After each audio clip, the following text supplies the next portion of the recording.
It's a sure thing. Change, change. Expect a miracle change.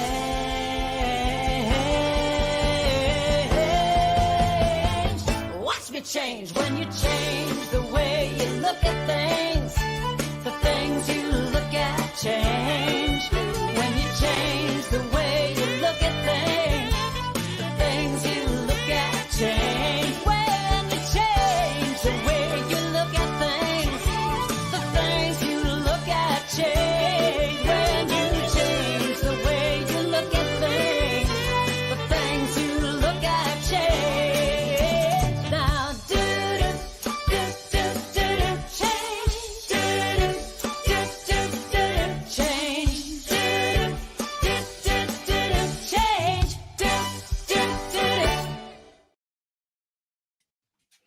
Good afternoon and welcome to Spirit Cafe. So delighted you could be with us today.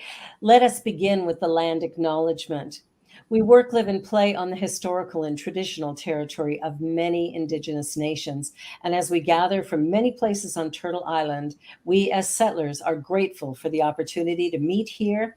And we thank all the generations of people who have taken care of this land for thousands of years, including the Métis, Inuit, and all Indigenous peoples. And though I'm not a person of African descent, I'm committed to continually acting in support of and in solidarity with Black communities seeking freedom and reparative justice in light of the history and ongoing legacy of slavery and continuous impact of this in the Black communities in Canada and the US. So as part of this commitment, I acknowledge the history, the legacy, but also the decisions we need to make moving forward. We recognize our oneness, we realize our history, and we choose to create a new reality. We are one. Well, welcome to Spirit Cafe. Wow, our guest today is the remarkable Mel Horvath. And here's my co-host, Cheryl Rogers. Hello, sweetie. Hi, good to be back. Good to be back with you. I was back last week, but I didn't see you here. So lovely to be with you. I was skipping. I know. But that's okay. You were doing things that were important to you, and that's important for us to do, right? Things that are important to us. Yeah, I was in a wonderful convention last week. That was really, really beautiful. So that was a great way. Now, I have not done Mel's introduction. Mm-hmm. So let me see if I can. Well, let me tell you a little bit about Mel. All right. Yes. Mel Horvath-Lucid was ordained in 2014 in the spiritualist tradition, forgive me, is a mediator and a spiritual director.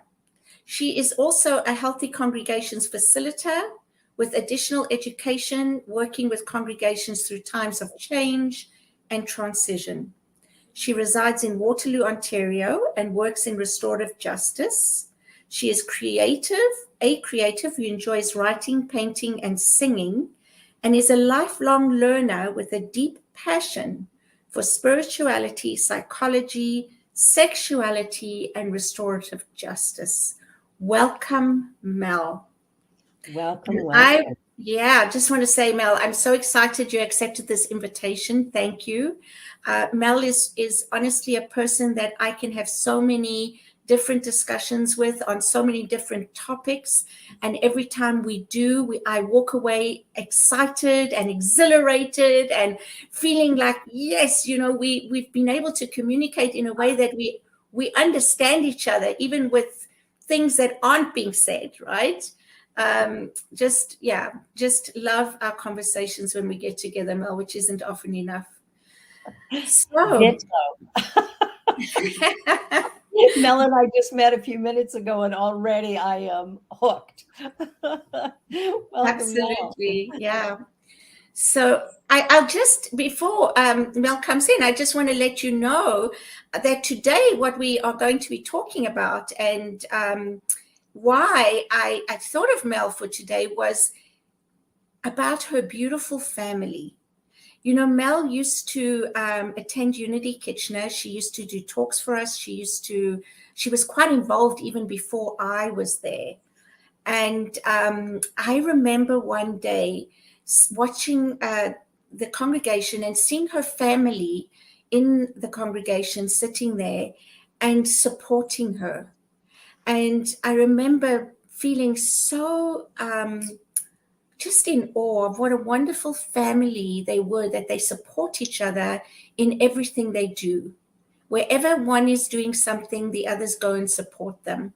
And I started learning a little bit more about Mel's family and the dynamics and how they parent, which I was in awe of.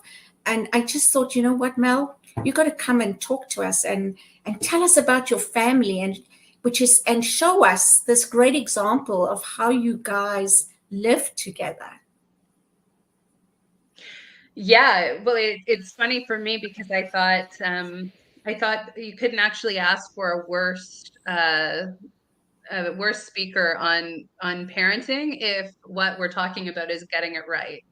I think what I've learned most about parenting, probably one of the most freeing moments, came when I was in school for spiritual direction, and the teacher was talking particularly about our shadow side and the mother wound, and talking about each of us in this mother wound. I put up my hand and I said, so you mean all of us will have a mother wound?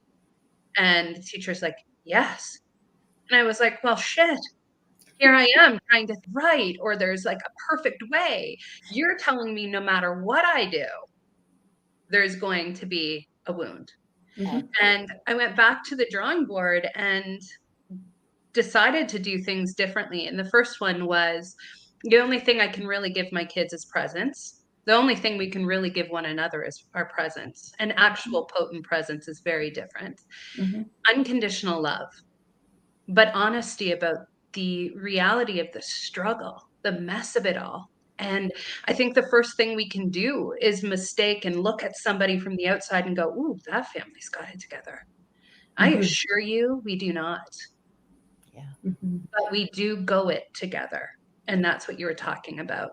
I Is love that go it together. that Yeah. our kids, two of them have now moved out, and they come home. Mm-hmm. And we have these points of connection. Mm-hmm. And two of them will be departing soon for school. And it's this creating, it really is that old saying about creating a balance between roots and wings. Mm-hmm. But not thinking that I know what will set flight to my kids or what will root them, but Absolutely. rather simply choosing to be present, choosing to be honest about this absolutely blend of everything, or what I call the shitty magnificence of each of us and of this existence and of what it looks like to be human and journey this life. It's absolutely a mixed bag. Well, that's Absolutely. beautiful. And I think one of the things I heard from Michelle Obama, she talked about the importance of raising the child you have, not the one you thought you were going to get or the way you thought it was going to be. And I love one of the things for me that's been most important, I have 4 children, and the most important thing to me is to be honest, honest about my past, which sometimes don't really want to tell you that, but I'm not going to lie to you either. So I think honesty as well helps, but seeing them for who they are, or holding the space. I love what you said about presence, figuring out, how I need to be with each child, because they're all different. Yeah, absolutely. One of the things that I've always remembered from Cahill Gibran, because it was so important to me as well, is your children come through you, not from you. You may house their bodies, but not their souls. And that for me was so important, because some of us tend to mistakenly think our children belong to us. Yeah. And they really don't. We are just here for whatever reason to facilitate their presence in this world. So that's beautiful. Mel, tell us about your family. How many kids do you have, and how old are they? I could, except for I'm going to jump over probably the most important, potent thing, which is what you just said, which is this idea that our kids belong to us. Yeah. And how then what I've noticed is how limiting the experience becomes for our kids when we view parenting from this belonging space, and that my identity then becomes invested in what my child does or does not do, Exactly. and how crippling that becomes for both myself, who loses myself in that experience of parenting, and for our experience of being a child, where now every success I have is co-opted and every failure I have is co-opted. And it really doesn't become about even the struggle that the child's experiencing anymore. Then it just becomes about, oh, what will people think? Or what about this? Or what about that? And so there's something really, really powerful about understanding that I actually have this incredible gift of journeying with my children to their degree and willingness to invite me in. Yeah. Yeah, absolutely. And when they invite me in, now that's sacred. Now I'm going to be really present to whatever it is. But if I'm in my own shit, so to speak, then I'm not present. Now I'm somewhere else.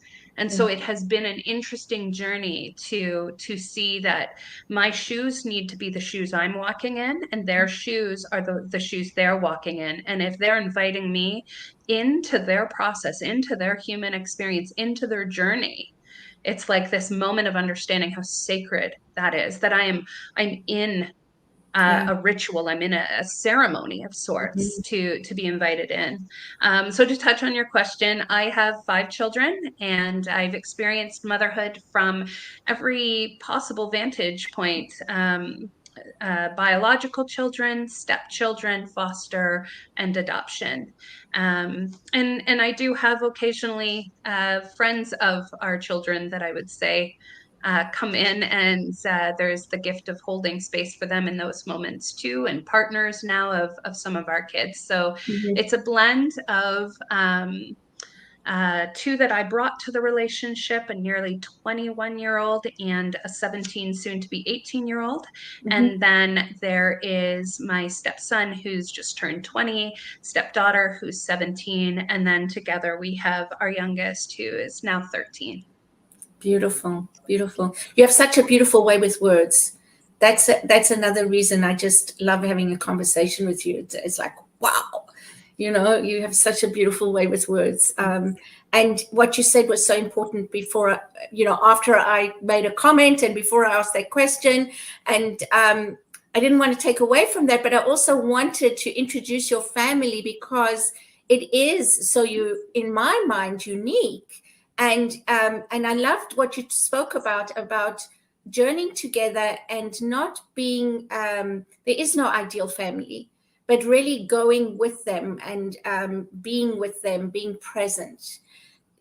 For myself, I've come to, and maybe this is just a way of helping me feel better about myself. I say to myself, we do the best we can with what we know when we know it. And to be truthful, I feel that I only really became more aware of these things that we're talking about later on in life, and that my kids, that I feel, I know there's no blame and there's no shame, but I do feel like I wasn't the mother that I really wanted to be, if that makes any sense, right? Probably every mom could say that. Part of my journey has been going to my children going, okay, do you remember when I did this or I said that? I am so sorry. Because I'm carrying guilt and they're going, I don't even remember. I know. That's crazy. But one of the things that my youngest son said to me was, do you know what my problem is? And I said, what? Tell me. And he said, you made me feel special. And I really had to think about that, right? I made him feel special, but I didn't tell him that everybody was special in their own way. So when he found out that we all are unique individuals and that he wasn't, I think in his mind, he was better than others, or he was, I don't know, but that for him was an awakening, right? So that's just an example. Yeah. Yeah, it's interesting because we can think that there, like I said, we cannot bypass that there will be a mother wound, and that we were never meant to bypass our humanness. What I'm noticing though is there's a quote that says, Mystic Heart, and I cannot remember who wrote it in this moment, but it says, "It is not what we do, it is how well and fast we can integrate with what is. It is not what we do, it is how well and fast we can integrate with what is." And what I've noticed is my own tendency to want to change what is, whether it's my child's suffering or pain or something else, and rather meeting them there and saying, okay, I can be with you in this, and also giving myself permission. I think about when my mom was dying, and particularly I look back at that, and in her final moments of life, there was maybe 2 hours before that I remember leaving the room and just needing to have a breath. I could not be present with my own pain in that moment.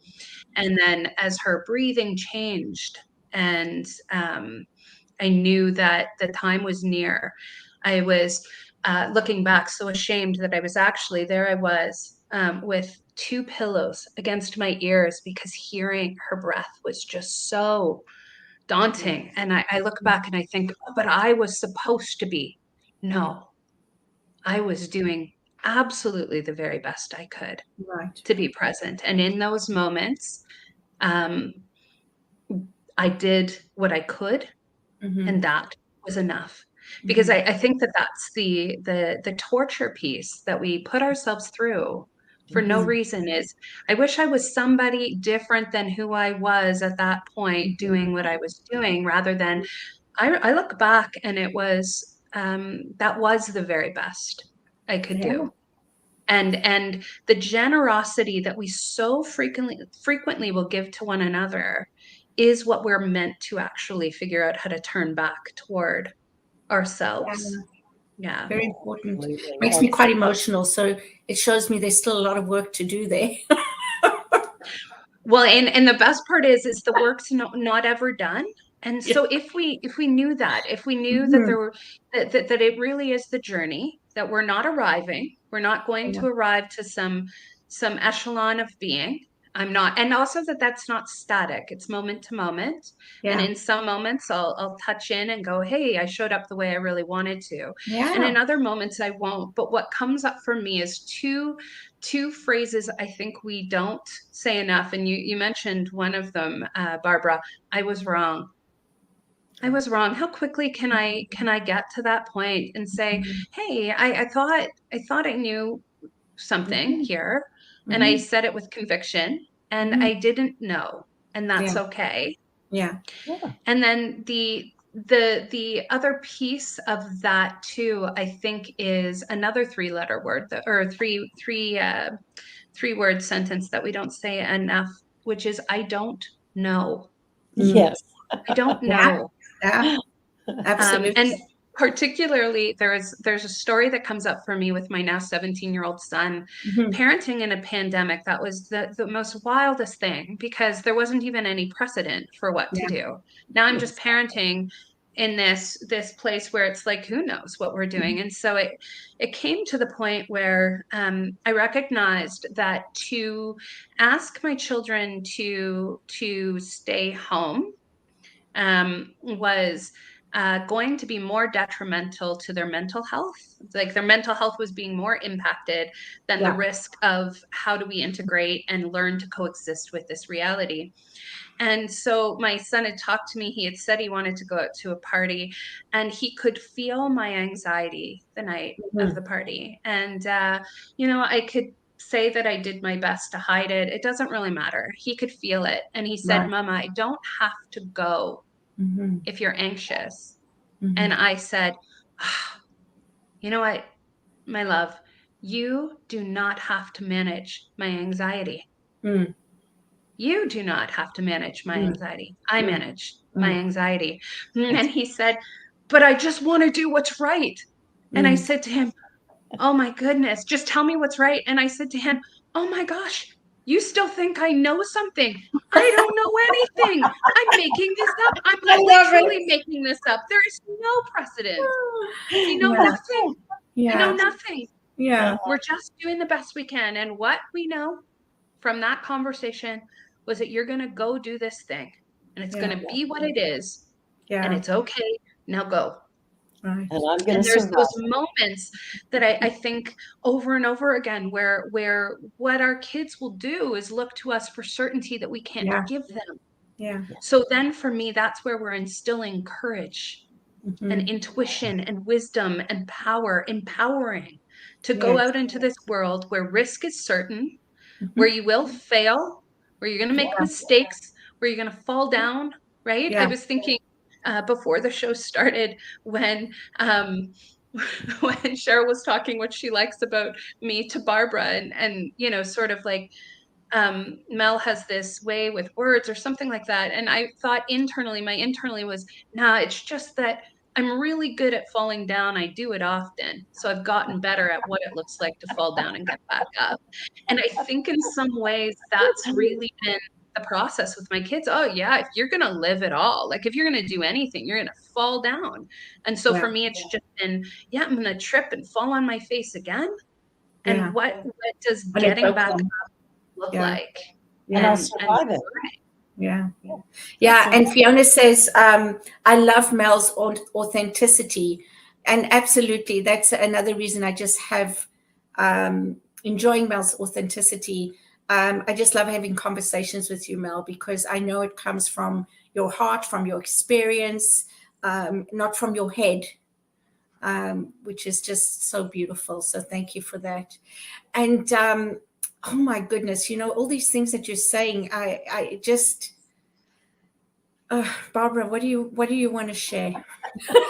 well, it's, you know, I'm just so on the same page with you, Mel. I really love listening to what you're saying because, you know, I've been telling students for the longest time, life is a journey without a destination. So you may as well just participate in it and, you know, allow yourself to fall down and get up. And it's amazing, you know, when I look at parents and I listen to moms who are expecting their first child and how they talk about how it's going to be. And I just smile and chuckle, going, I can't tell you, you know, that it's not going to be at all what you think. It's going to take you on a journey that you never Mhm, expected, mhm, but the most rewarding, powerful, remarkable journey of your life. And it mhm, will transform you. And you know, the idea of when I look at my children, 3 of them are artists, and one of them is an athlete. And so just looking at the differences in them and the way they have made their way into the world. And my youngest, I was at her school a few weeks back, and she, at the end of our conversation, because she was contemplating dropping out of grade 12, and at the end of the conversation, she just looked at everybody and said, you know what? I've been taught that I'm unique and special, just like everybody else, and that I am capable of making really good decisions and looking after myself. I know who I am. I'm perfect, whole, and complete as I am. And the teachers are looking at each other going, maybe we need to listen to you more. So it was kind of a funny thing, but she's been raised with these spiritual principles and these mhm, ideas of who you are is sufficient to life, mhm, one of us unique and special. So mhm. it's powerful to get that sort of flung back because you don't know sometimes if they're listening. But she's pretty remarkable as well. I love the way you parent, Mal, because ultimately it's the only thing we can do is let them be who they Yeah, are. yeah. And I don't know many people who parent like you do and who think like you do. And that's why I think it's important for people to hear you speak Yeah. because it allows us to think about things differently, to have courageous conversations, to be okay with the mistakes we've made, and to learn from them and get up and keep going, and all those things, right? This is a place for courageous conversations. And so it's about bringing people together to have these conversations, to inspire others to shift perspectives. Well, to think about things in a new way, I think is so important, because we tend to get into our habits, how we were raised. Because every now and again, I'll hear my mother speaking through my mouth, and I'm like, okay, let me back that up and start over. But it's, it's part of that journey is we tend to look at the world around us and try to fit in. And I think what I love about what you're saying, Mel, is you stand out and you allow your children to do the same thing. Yeah.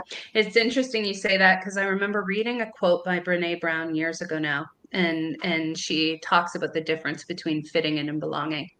And fitting in is where we start to cut off aspects of ourselves. Yes. Kind of like puzzle pieces. You're going to need to look exactly like this to fit in here. Yeah. And belonging is when we show up as who we really are.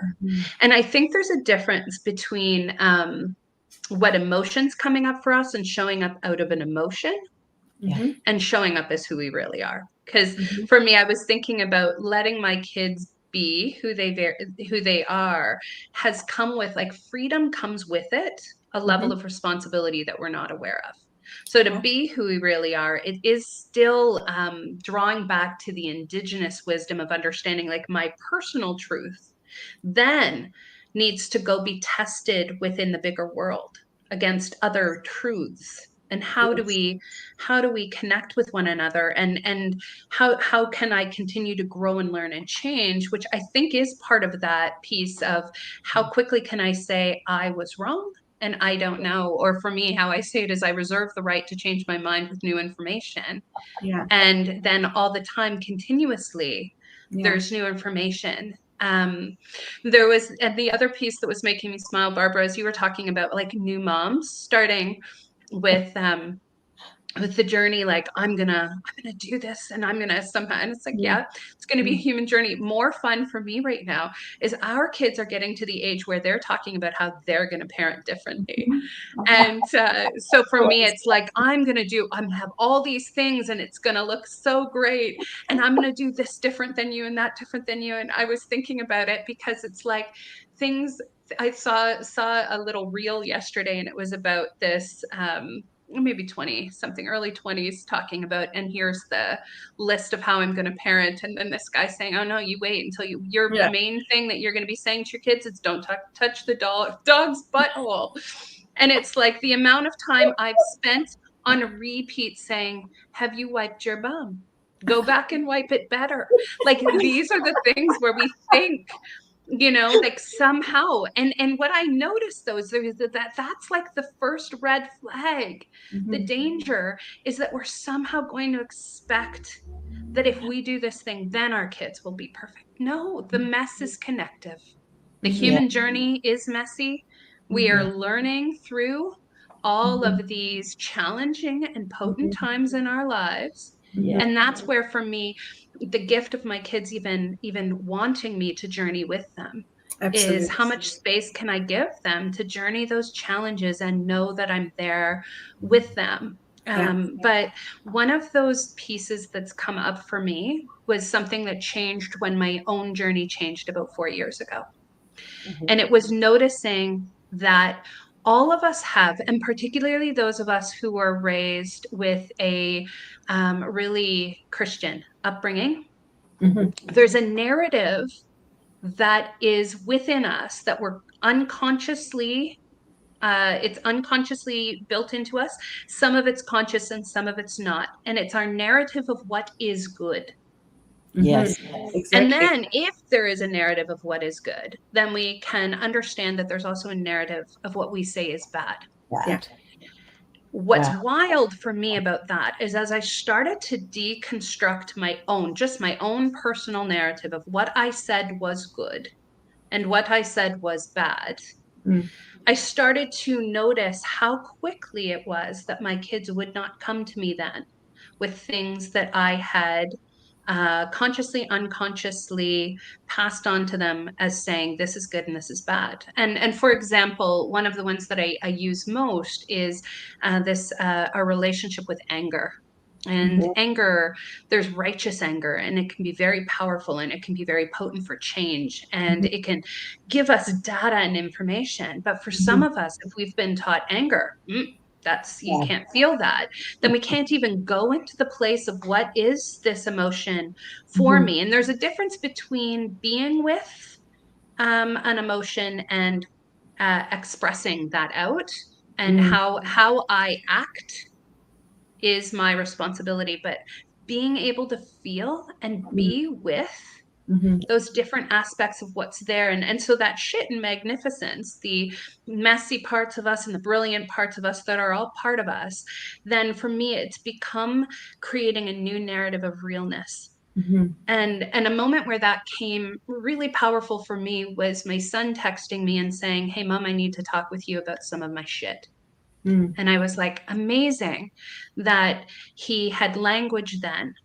And because I could be honest enough about my struggle and my magnificence, both in tension with one another, that he then could reveal something about himself that may have been shame inducing or pain inducing or something he's not proud of. And those moments where we witness and presence one another in what we think is wrong or bad or whatever with us, and then we bring that into the light and we can look at that and be loved and cared about and seen in that human experience. Those are the transformative moments when we Those are, don't take yeah. from one another our experiences, where we don't fix, rescue, advice give, where we don't co-opt the experience and make it about us, where we don't hijack and hotwire and say, here's how I've experienced the same. We're the same. And we simply say, I'm here with you. I'm here I'm with here with you.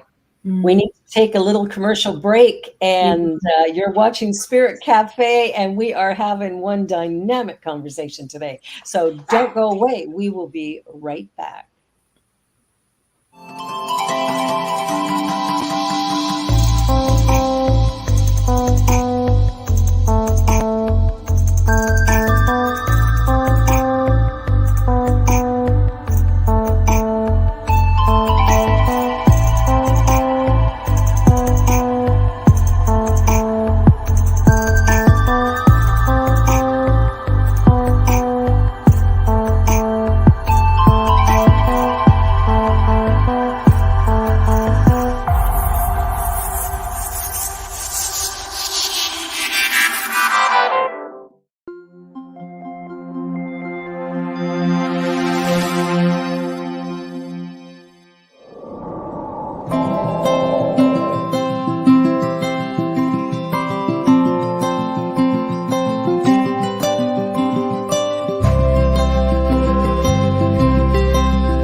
And we're back.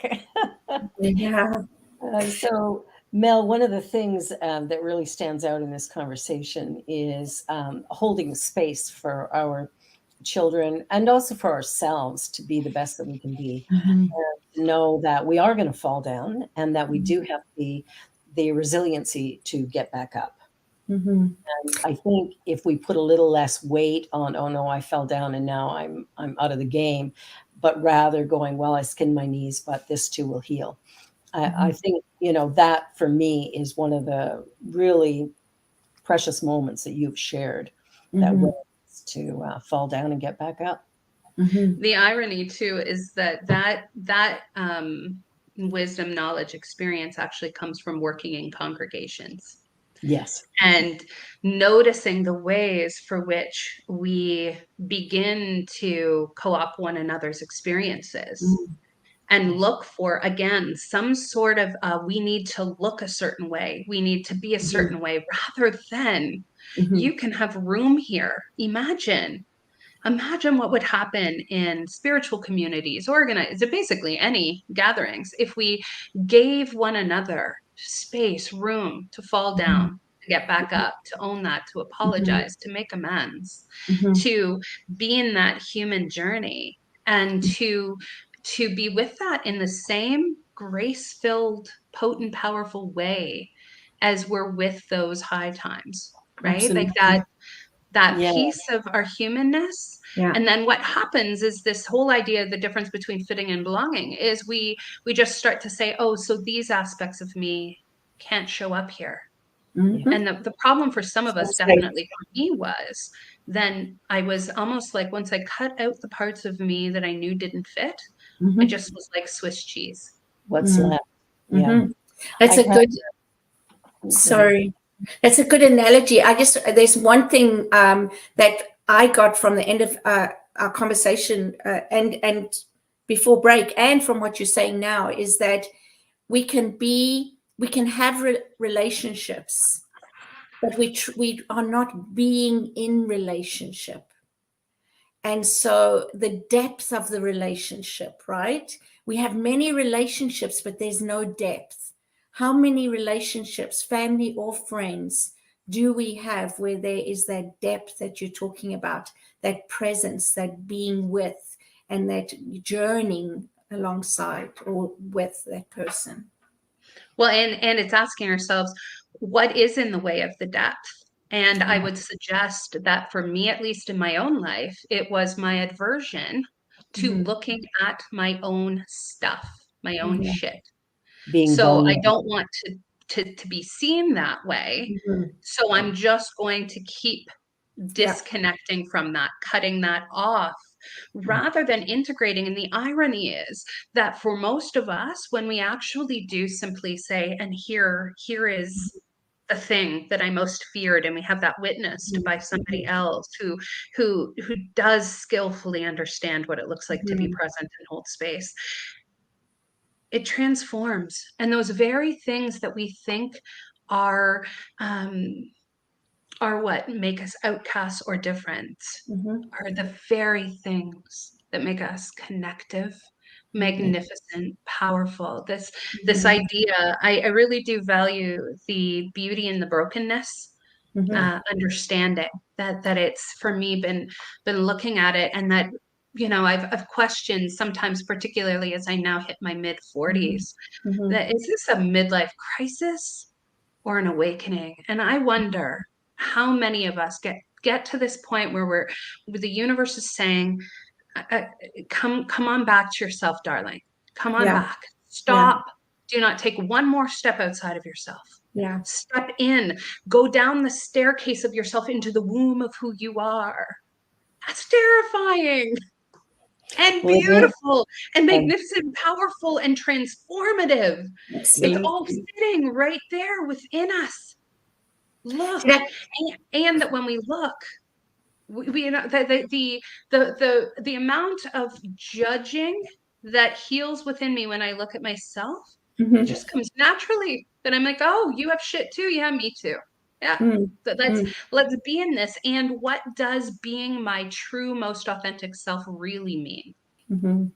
Yeah. It's powerful to look at it that way. And I think one of the things that I've noticed in working with congregations, as you suggested earlier, how that can really help us to see things, is that so often when something comes up, people immediately want to defend their position. And I often say that defense is offense. And so it's going to immediately create conflict when we move into that place. And I've had the wonderful experience of stepping in it lots of times. And a couple of years ago, in pastoring a Black church, I said something from the pulpit that as soon as it came out of my mouth, I knew it was wrong. Like what I said was, this was not the place to say it, for sure. And sure enough, one of the members of the congregation came up to me and said, "Do you really think that was appropriate for this audience?" And my response was, "No, it wasn't." Mm-hmm. Yeah. And that gave her the space to then share with me her journey. Yeah. And we deepened our relationship. Yeah. Because I didn't defend what I said. I knew what I said, that really wasn't the audience for it. Yeah. But we're going to do stuff like that. We're going to say things that are going to be taken in ways that maybe we didn't mean, or they're going to be misunderstood. And I think when we can allow ourselves to be vulnerable and admit that, we're learning, we don't know it all. Yeah. I think that's truly powerful. And see them as opportunities, right? I'll just share a quick story. And I know my mom wouldn't mind me sharing this here. When she was here last year, something happened that triggered me, and I am not proud of my reaction and the words I used. And it caused, some discomfort between us. We each had our own thoughts, and, they're never the same. They're never on the same level even.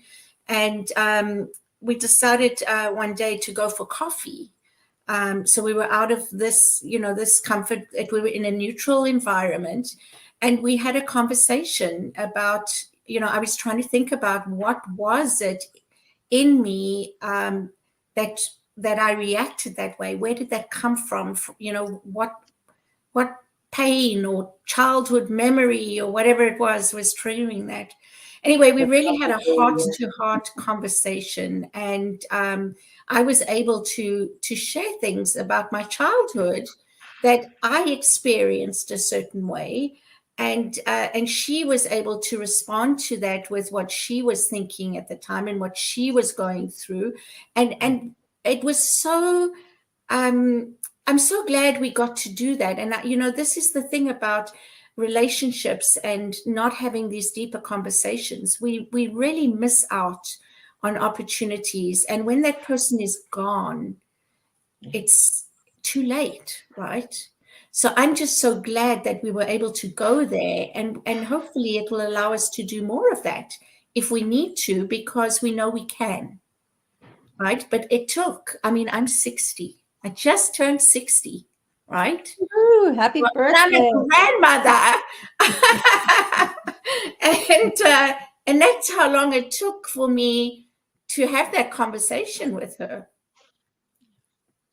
There's two thoughts that are sitting with me. The first one, whether it's our chosen family, our birth family, community, it is for me about changing the narrative that we're somehow going to get to this place where everyone's going to show up the way that we want them to, right? That the actual lab of life is that isn't going to happen, right? We're going to meet people. Every community we're going to join, going to be humans there.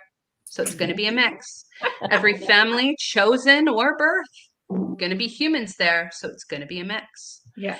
And so that first piece of really embracing that, we then start to embrace ourselves. The second piece that's coming up into my awareness is the part of me that really, really wanted to have, all of us have this wounded child.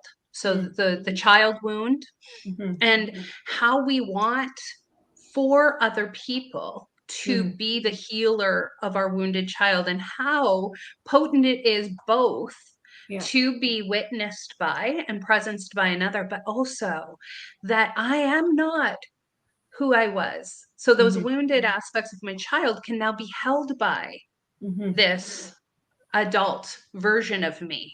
And I can learn how to create more space for that. And when we make more space for that, that's where the healing happens, is when we're able to say, okay, little one, what is this about? and talk with these aspects of ourselves as though they're a baby, right? Hey, what do you need? What's going on for you? And to become curious. And that when we do that, Barbara, your comment about how quickly we go on the defensive or how quickly we move into our positions. And in mediation, we know that it's actually moving away from our position back to what is our common interest, right?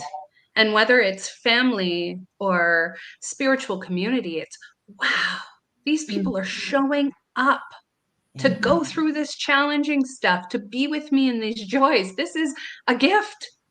How can I show up holding that gift of the presence of the people in front of me, particularly in those challenging times? Yeah, that's beautiful. That's beautiful.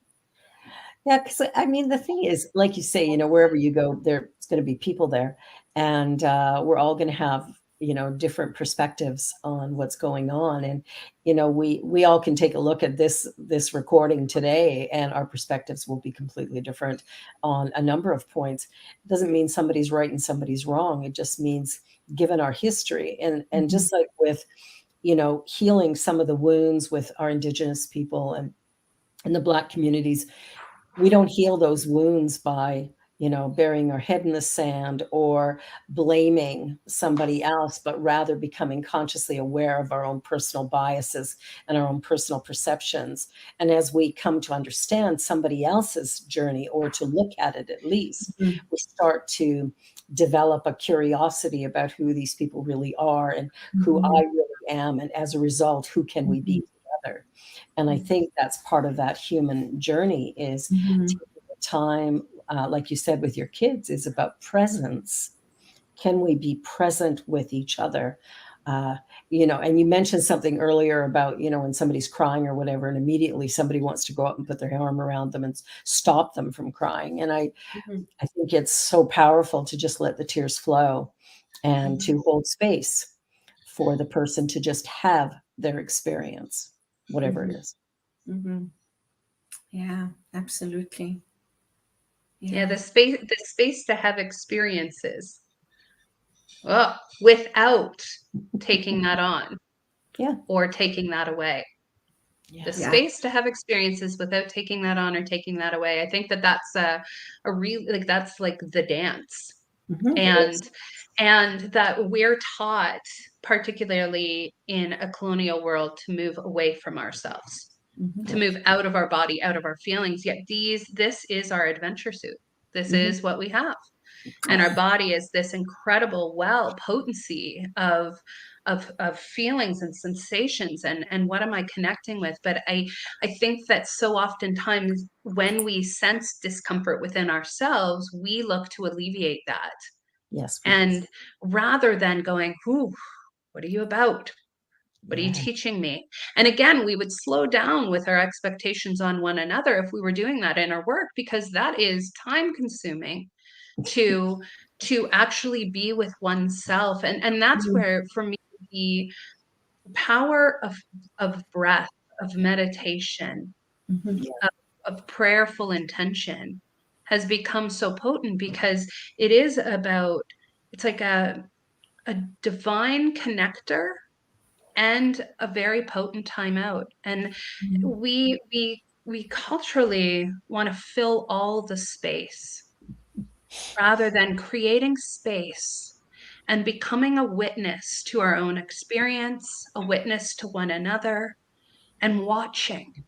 And can we just watch? And it was the first year I went to an outdoor solstice event, and was thinking about the wisdom of winter, of this season that is upon us, to rest, to reflect, to slow down, to go within, to kindle the inner fire, to breathe and center.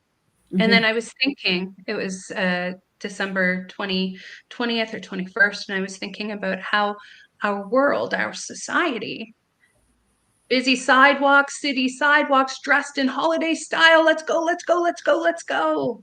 And I was like, whoa, I'm slow enough this year to notice that we're actually reflecting the mere opposite of the wisdom of the earth. Wisdom of the earth is saying rest, and we're saying go, go, go, go, go. Wow. And at some point, when we move back into the practices, meditation, prayer, Mhm. gathering for community, gathering for community, not for something, to Yeah. see ourselves as in connection with. Mm. The shift is natural. Mhm. When we see ourselves as part of even the hard stuff, Yeah. connection Mhm. occurs. And yet how like contrasting is that experience of the month of December. Winter says slow down, and we speed up. Mhm. And winter says rest, and we fill all the space. And so for me, it is about space. How am I interacting with the space? Who am I in this space? What is showing up for me within that space? Mhm. Yeah. Well, it's so interesting because every now and again I'll have congregants come to me and go, nothing's happening in my business right now. It's like I was doing really well and now everything's slowed down. And it's like, and I use the seasons as an example, like you just did. Even the earth knows there has to be a time of rest. Mhm. This is your time of rest. Mhm. Renew, relax, allow, and the doors will reopen, but you need to Mhm. rest, right? I think that's such a great message for most of us. Take time to breathe. Yeah. Good And do reminder. we need to be in crisis in order to take that breath? Oh gosh, no. Right? Like that's the piece that I find so interesting, is that we will bypass all these different signs Mhm. within ourselves and then finally get to the crisis point and feel like the only way we can say, hey, I need a break, is to be in crisis, versus I need a break because I'm human. I can't do it all because nobody was ever meant to. Not Yeah. everyone's going to like me. It's not realistic that 7 billion people are all going to like me.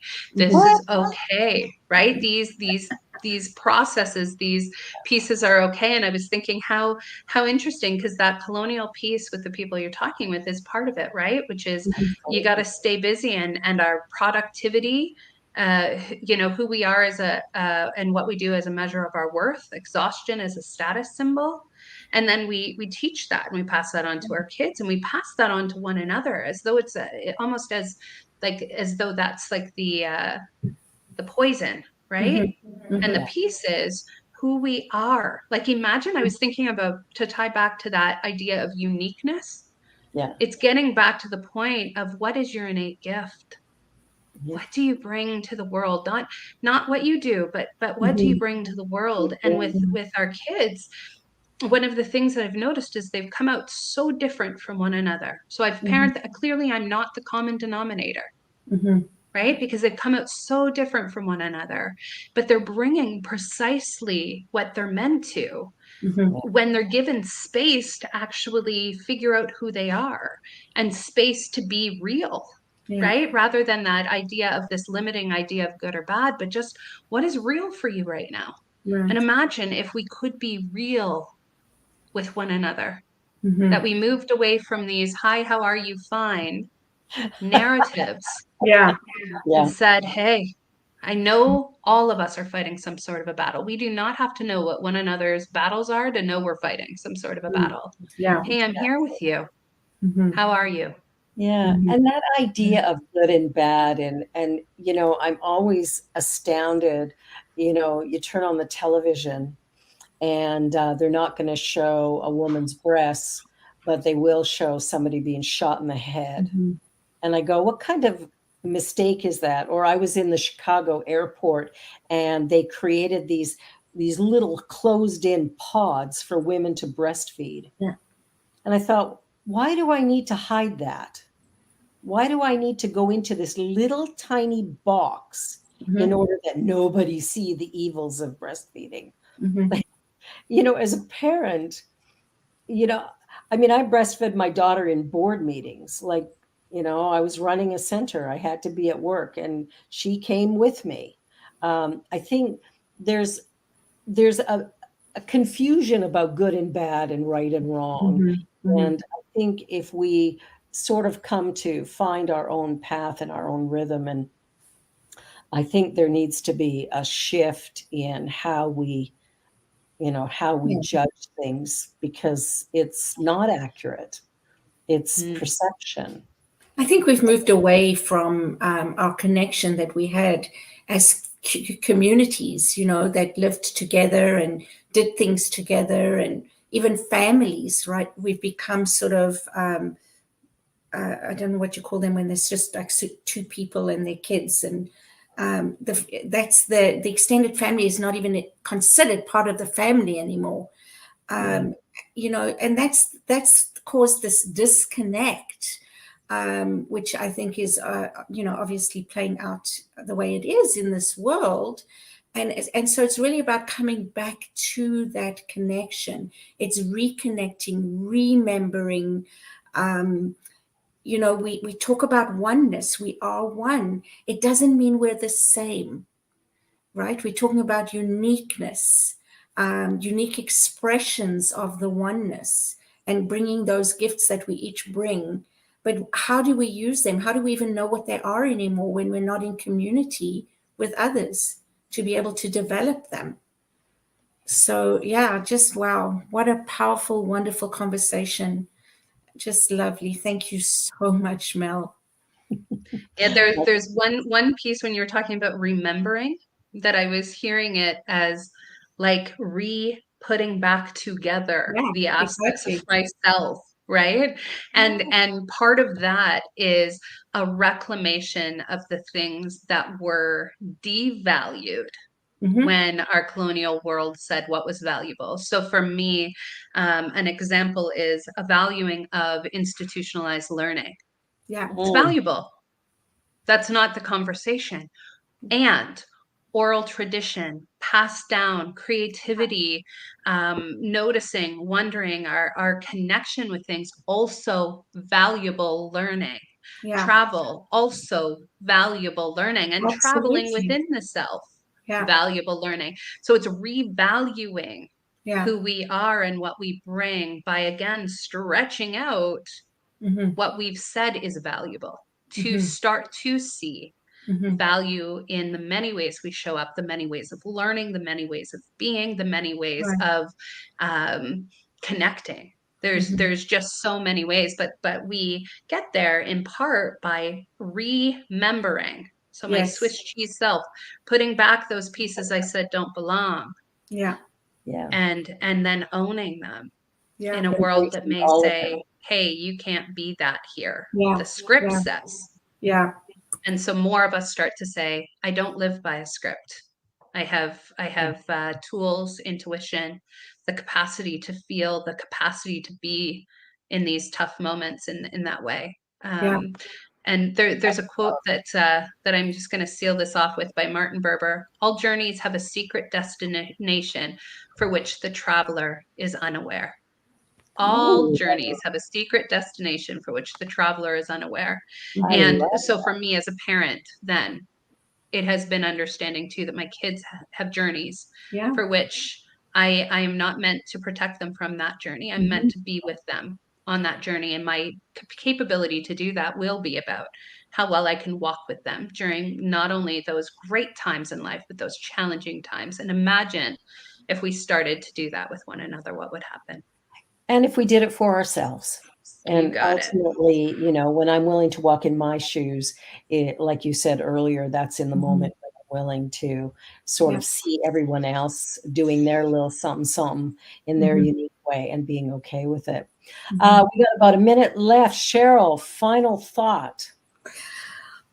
Just that we could carry on and on and on. And it just has been such a wonderful, deep conversation. There's so much richness in there. I certainly will go and watch it again and invite others too, because I think, each time it sparks something in me. But then I realized, what she said there was rich. That was huge. I got to go back and just, how can I say, when you taste something and you savor, thank you, savor it, like feel it and be in it. And just so grateful, Mel. And I so look forward to future conversations that we will be having as we have scheduled another date. So thank you so much. Yeah. So Mel is back the first Wednesday in April. So be sure to join us then. Thank you, Mel. Thank you, Cheryl. Thank you, Deja, for producing this. Have a wonderful week, everybody. You've been watching Spirit Cafe, and we invite you to like, share, and subscribe. Until next time. See you next week. On behalf of everyone at New Thought Media Network, thank you for being a member of our virtual family. Your financial contributions help share the New Thought message with people from around the world. Please visit and contribute at www.ntmedia.org/donate. New Thought Media Network. Come be you. And please like, share, and subscribe. Until next time, peace and blessings.